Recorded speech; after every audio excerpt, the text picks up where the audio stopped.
আসসালামু আলাইকুম। কেমন আছেন আপনারা সবাই? আমরা আলহামদুলিল্লাহ ভালো আছি। যদিও বিভিন্ন ঝামেলায় ছিলাম। তো আজকে যেহেতু ১ তারিখ চলে আসছে আগস্টের।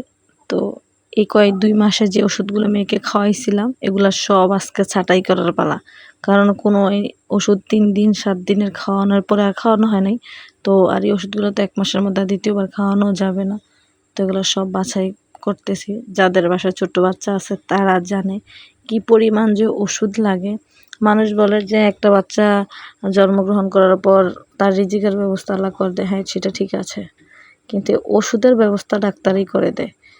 এত পরিমাণ ওষুধ প্রতি মাসে আনতে হয়।